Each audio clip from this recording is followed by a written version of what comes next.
اعوذ باللہ من الشیطان الرجیم بسم اللہ الرحمن الرحیم۔ معزز سامعین کرام، السلام علیکم ورحمۃ اللہ وبرکاتہ۔ سب سے پہلے معزز سامعین کرام، الحمدللہ اللہ کا فضل ہے، اللہ پاک نے حضور پاک صلی اللہ علیہ وسلم کی مبارک امت میں پیدا فرمایا اور مبارک دین ہم سب کو نصیب فرمایا ہے۔ اللہ پاک نے ہمیں دین متین مکمل دین نصیب فرمایا ہے، زندگی کے ہر شعبے سے متعلق مکمل معلومات ہے۔ آج کا موضوع ہمارا بری موت سے حفاظت کے لیے اللہ کے رسول صلی اللہ علیہ وسلم کا نبوی نسخہ ہے۔ صحابہ نے اس نسخے کو اپنایا ہے اور اس عمل کو ایسا مبارک عمل ہے، اللہ کے رسول نے کثرت سے اس کے فوائد بتلائے ہیں۔ اللہ کا حکم بھی ہے، وہ ہے صدقہ کرنا، اپنے ہاتھ سے صدقہ کرنا، کسی غریب رشتہ دار کو دینا۔ معزز سامعین کرام، آپ کے سامنے میں صدقے کے فضائل رکھتا چلوں کہ اللہ کے رسول صلی اللہ علیہ وسلم نے کثرت سے اس کی تاکید فرمائی ہے اور فرمایا سب سے افضل صدقہ اپنے رشتہ داروں کو دینا ہے، اپنے غریب رشتہ داروں کو صدقہ دینا۔ بتا کے نہیں دینا صدقہ کہ یہ صدقہ ہے یہ رکھ لو، نہیں، ان کی مدد اس طریقے سے کرنی ہے۔ فرمایا حضرت ابو بکر رضی اللہ عنہ کا قول ہے، فرماتے ہیں کہ صدقہ خوش اخلاقی سے دو، خوشی سے صدقہ دو، خوش دلی سے صدقہ دو، یہ صدقے کی قبولیت کی نشانی ہے۔ بھائی یہ صدقے کی قبولیت کی نشانی۔ آپ کو ایک واقعہ سناتا چلوں، حضرت عثمان رضی اللہ عنہ کہتے ہیں، حضرت حارثہ بن نعمان رضی اللہ عنہ کی بینائی جا چکی تھی، وہ نابینا تھے۔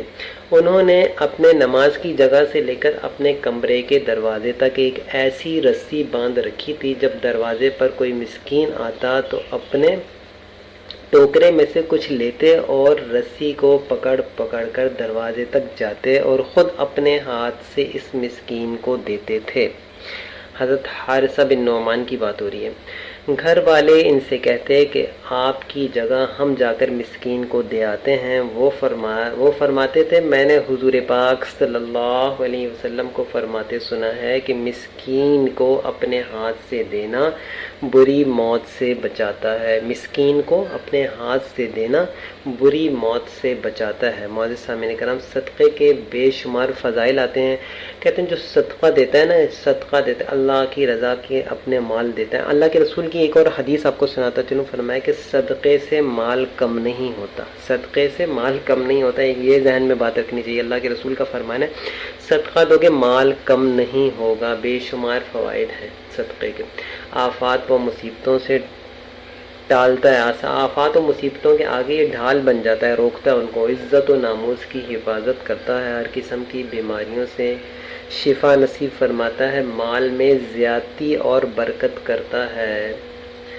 فرشتوں کا دعا گو ہو جانا، یعنی فرشتے ایسے شخص کے لیے کثرت سے دعائیں کرتے ہیں، دل کی سختی کو کم کرتا ہے، دل سخت و صدقہ دو اللہ دل نرم کرتا ہے، اللہ عز و جل کا غصہ ٹھنڈا کرنے کا سبب ہے۔ اللہ کا غصہ ٹھنڈا ہوتا ہے جب انسان صدقہ دیتا ہے، بری موت سے حفاظت کرتا ہے، عذاب قبر اور جہنم سے حفاظت ہے، قیامت کی آگ میں یہ قیامت کی آگ کے آگے ڈھال بن جائے گا، اس کو ٹھنڈا کر دے گا، یہ ٹھنڈے سائے کی مانند ہوگا قیامت والے دن۔ معزز سامعین کرام، امید کرتا ہوں آپ کو آج کا موضوع پسند آیا ہوگا۔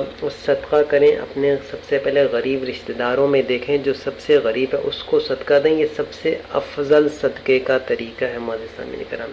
اور احسان سمجھ کر صدقہ نہ دیں، احسان سمجھ کر صدقہ نہ دیں، جتلائیں بھی مت کہ میں صدقہ کر رہا ہوں۔ امید کرتا ہوں آپ کو آج کا موضوع پسند آیا ہوگا۔ اللہ مجھے بھی عمل کی توفیق نصیب فرمائے، آپ کو بھی۔ السلام علیکم ورحمۃ اللہ وبرکاتہ۔